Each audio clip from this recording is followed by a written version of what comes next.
there was a famous dance at the time called the quadrille. Now the quadrille, one person used to do by themselves. It's a high stepping dance. Then the prostitutes would join together and they would do this. You know what I'm doing? The can. Have you heard of that? The first important point I want to make is that nobody understood this. Nobody understood what this was going to be. We must remember one important point. Technology. All right? That's the first thing. The second thing is nobody remembered what a war was like. The term Bohemian is originally a common term for the Romany people of France. They were believed to have arrived via Bohemia, which is in modern-day Czechoslovakia. The original Bohemians were gypsies, and they moved into the Latin Quarter of Paris. They were thieves and drunkards with no sense of morality, but also had a lively culture. There was an attraction to these free-spirited people by many creative people and artists of the day who felt oppressed by the stultifying restrictions imposed by the stuffy conventions of the day. The free living spirit of the Bohemian was somewhat romanticized by writers and artists, particularly in the 19th century. Writers and Bohemians began to rub shoulders through a circumstance of sheer necessity. Impoverished artists and writers, journalists, musicians, and actors in major European cities began to gravitate to the Bohemian or Latin Quarter for economic reasons. They just couldn't afford the rent. And today we would call these areas slums. But in these areas, there was a collection of tremendous talent. And with the freedom to develop without restriction, they began to develop a legendary status. And artists who were not necessarily poor also chose to start moving into these areas. The term Bohemian was then applied to this type of person. Bohemians became associated with unorthodox, anti-establishment political or social viewpoints, which were often expressed through promiscuous lifestyles and their frugal living. Initially, the intellectuals of Paris became aware of this idea through novelists like Henry Mercier and Puccini, who wrote their famous opera La Bohème. And this was the beginning of the romanticized idea that remains to this very day. So the Bohemian became very famous at this time. The artist who didn't have any money, but he didn't care, and he only wanted to work for his art. He didn't care about anything but art. And if he was poor, doesn't matter. So this became a very famous idea. And these posters here, this is color lithography, a kind of printing process that was new at the time, and they could make these posters. And the most famous artist for doing these posters was a Bohemian. His name was Toulouse-Lautrec. If you go to Paris today, you pay a lot of money to go and watch the can-can. It's a famous dance, and it's beautiful, and it's fantastic, and they put these big dresses. But it comes from this time.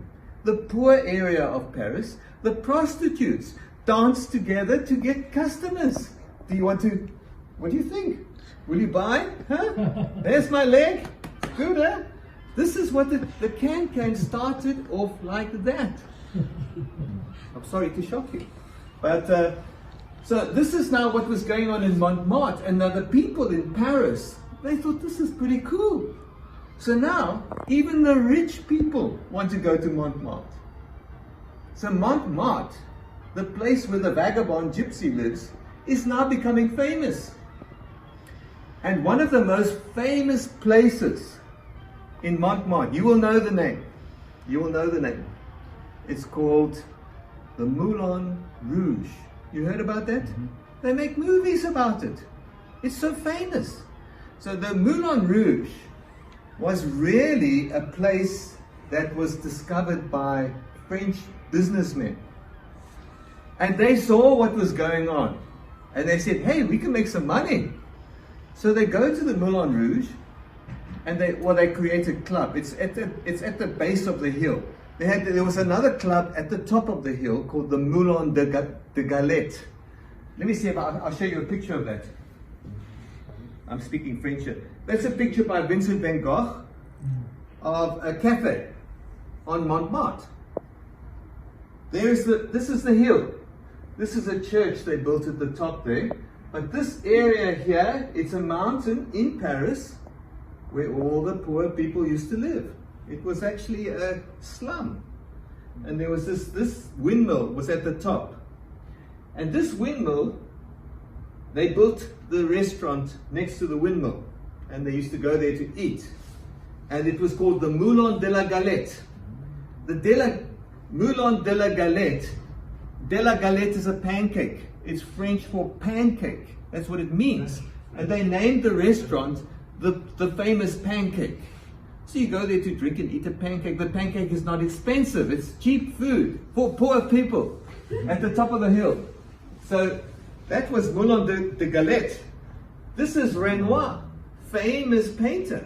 What is he painting here? This is the Moulin de Galette.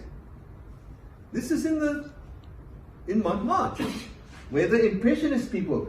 Renoir he didn't have much money. He was very poor. And all his Impressionist friends would come to the Moulin de Galette, and they would eat. The galette is cheap. So it fills your tummy, and it's cheap food. And there are many, at this time, round about 1880, 1890, some of the people in Paris were saying, this is a fun place, let's go. And even the rich people started to come at about the time of this kind of painting. So the man responsible for the development of the lithographic poster was not Toulouse-Lautrec, but a lesser-known artist today, but very celebrated in the 19th century, and his name was Jules Chéret. He initially came from a poor family, and he is a French poster illustrator and graphic designer who has subsequently been called the father of the modern poster. He studied lithography, and he made his breakthrough with a commission to create a poster for Offenbach's Orpheus in the Underworld in 1858. He established his own lithography firm in 1866. Now, unlike other lithographers who would use skilled craftsmen to draw out other artists' designs, Chéret began drawing his pictures directly onto the stone, which naturally made the process a lot quicker. So this technique was perfect to mass-produce images. He created the first poster commission for the Moulin Rouge, but his work lacked the edge and grit which would become the hallmark of the most famous producer of lithographic art of the day, and that we know today very well as Toulouse-Lautrec.